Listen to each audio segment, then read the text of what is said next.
welcome back to a new episode of Canto Be Like, a Cantonese and English bilingual podcast helping you to learn Cantonese and Hong Kong culture. I am your host, Venus, and happy Halloween, everybody. I know it's already Monday, but I hope you have a great Halloween weekend with a lot of mischievous behaviors on Friday, presumably.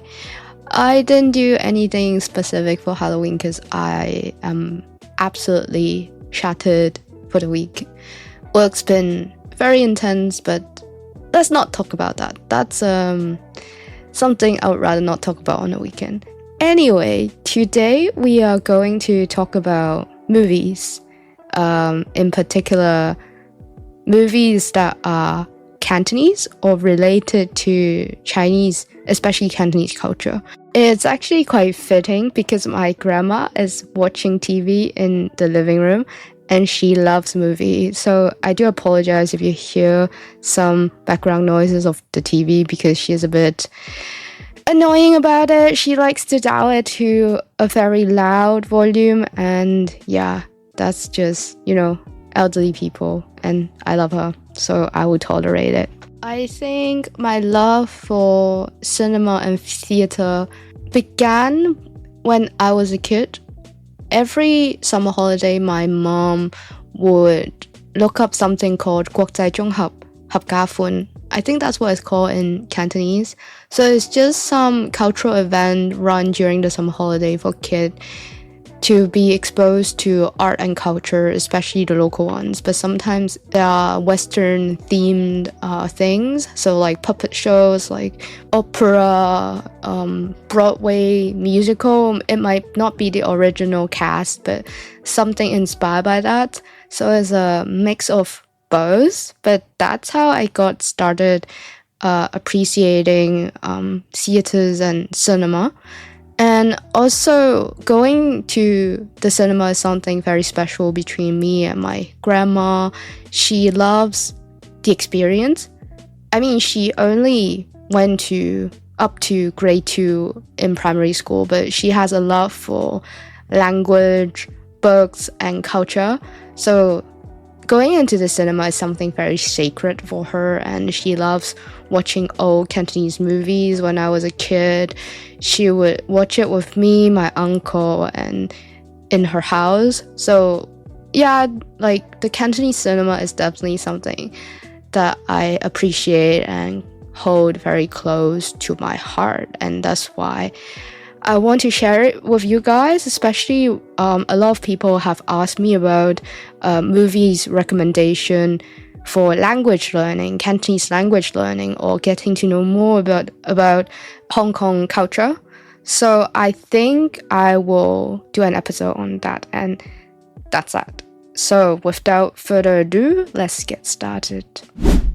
So now when I am recording this episode, I just took a little break before I dive right into my planned content.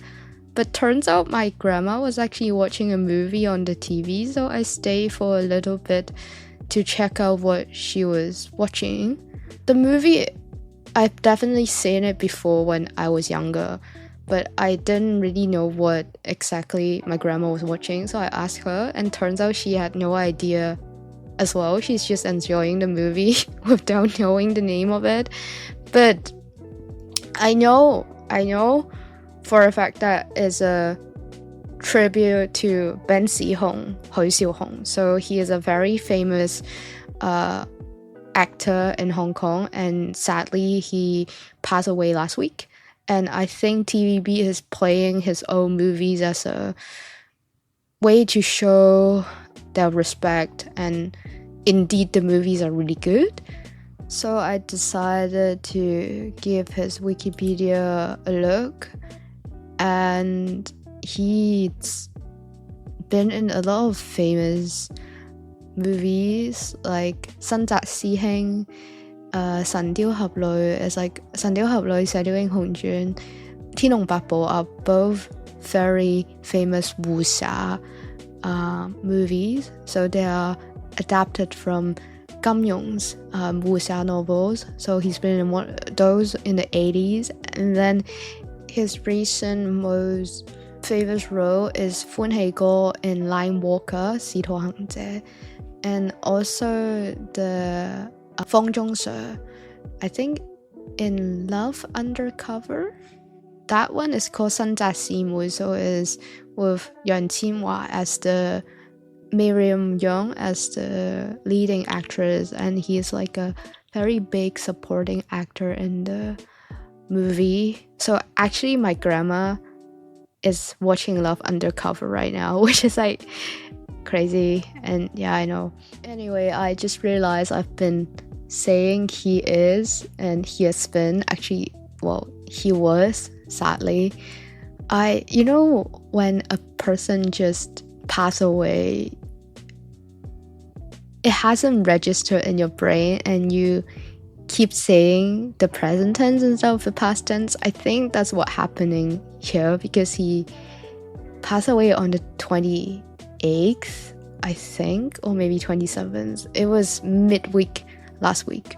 So it was very surreal and everyone was kind of shocked that he passed away, and a lot of celebrities and famous actors and actresses went to visit him for the last time last week, and it's been big in the news, and TVB is showing his movies to pay tribute. So I think I grew up with him in a lot of movies as the big supporting actor, so I think he played a very instrumental role in the modern Cantonese cinema.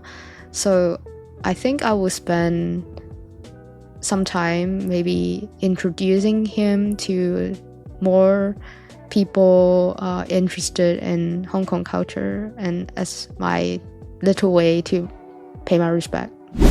So obviously if you want to watch movies featuring Benz, so Benz Hong, you can head to Wikipedia and pick something that catch your eyes. I suggest maybe watching 使徒行者. I think that is more solemn, more serious kind of 正劇 movie or maybe series.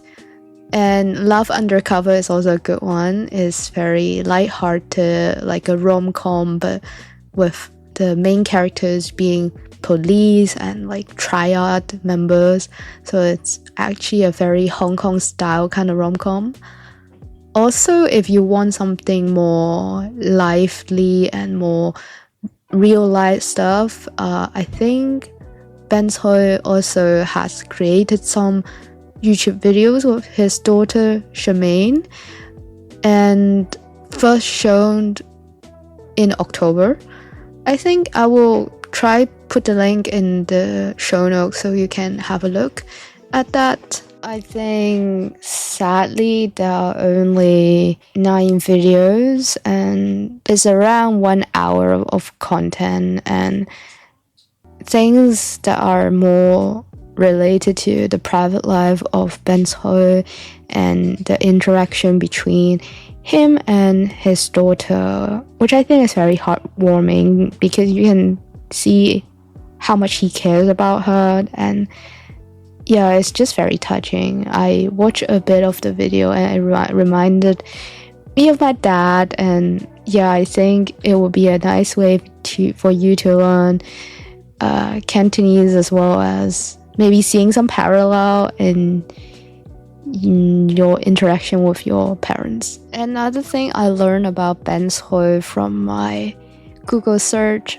is that he came from a line of very prominent Cantonese family. So I think his great-grandfather was a salt merchant in the Qing dynasty. So they were prestigious family in Hong Kong. The great-grandfather was even the not grandson, what's the word? The godson, like the 契仔 of 慈禧太后. So 慈禧太后 is the Queen Dowager of Cixi. So you know the very famous queen of the Qing dynasty, but kind of like gambled and threw China away to the West. So yeah, that queen, that person. Benz is also related to Lu Xun, so the contemporary Chinese literature master Lu Xun, Lo Sun, through his aunt. So I think Lu Xun, Lo Sun, was his uncle actually. So yeah, came from very important family. But yeah, Benz himself was a very established, very successful person, and we will forever remember his contribution to the Cantonese cinema. Alright, so back to the planned content. I'm aware that a lot of you guys are based in the US, the UK, Australia, New Zealand, Canada, and a lot of you guys have reached out to me are ABCs. So I think you're aware of these movies that I'm gonna be telling you about. So apologies if it's a bit like stating the obvious, but at the same time I'm aware that some people who listen to this are not Chinese, Cantonese, or familiar with Hong Kong culture, so to speak. So I would like to give a little bit of like a Hollywood version of things to ease people in. So it's not like throwing at them at the deep end of the pool. So I remembered when I was a teenager, there was a lot of debate about representation in Hollywood. So it was around 2015-16, like the late 2010s. And I remember a lot of Asian Americans were very happy that this movie Crazy Rich Asian was made to include a very big Asian cast to basically let the mainstream community to hear ourselves the story. I like Crazy Rich Asian, and I've read the trilogy of Kevin Kwan. I think I liked it. It wasn't my usual style of literature, but oh sorry, my mom is talking outside my room, so I'm a bit distracted.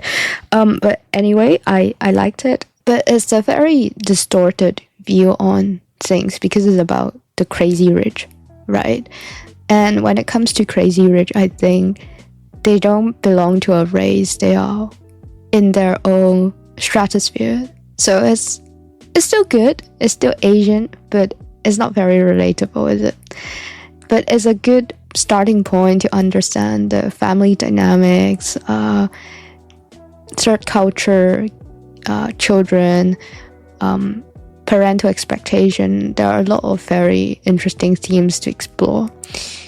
But anywho, I think the subsequent Marvel production, Shang-Chi, was also good, but I especially like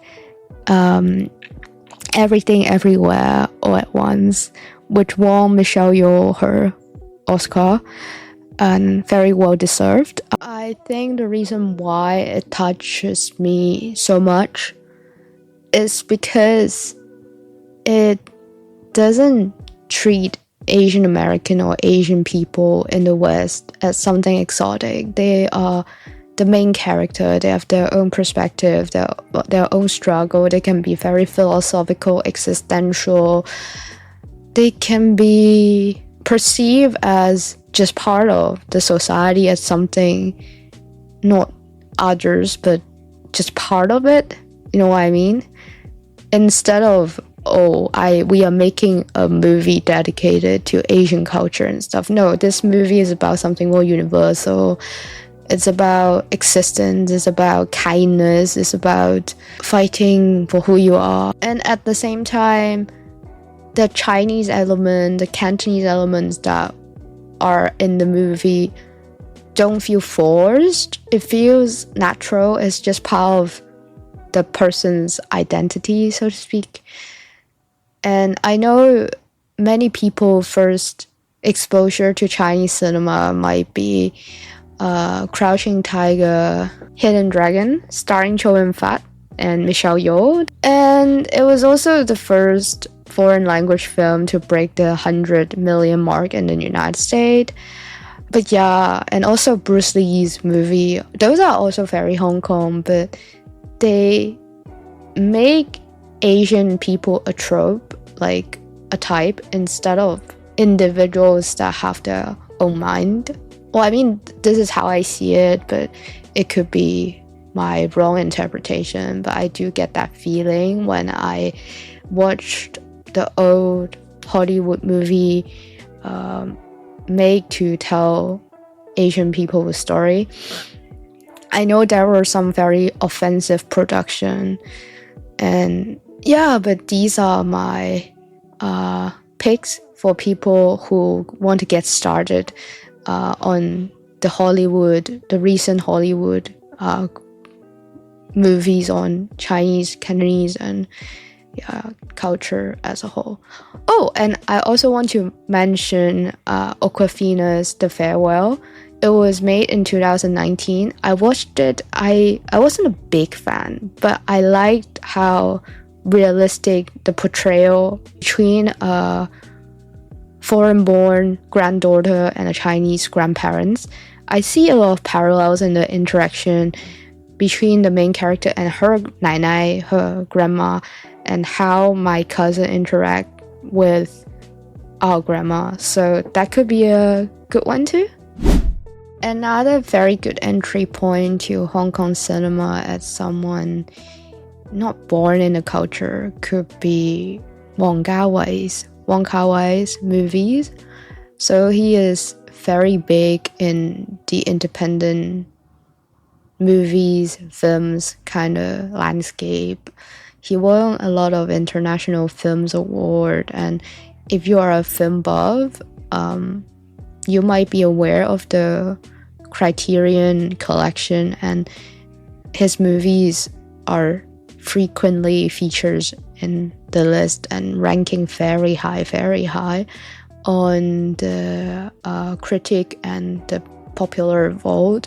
So definitely something worth checking out if you're into getting deeper into the Cantonese cinema side of things. Like, he is the master of storytelling and filming, and I just love his aesthetic. And for some reason, his stuff is not that famous in Hong Kong as it should be, in my opinion. A lot of people in my generation have not watched his movies, and it's a shame because people are just watching Hollywood blockbusters and they don't appreciate smaller production. And yeah, I can go on, but anyway, Wong Kar-wai, so I will link it in the show note. And some notable movies are Happy Together, which was produced in 1997, and Wong, the best director at the Cannes Film Festival. So it was a big critical success. It was also well received in Hong Kong, I would say, especially in the artsy circle.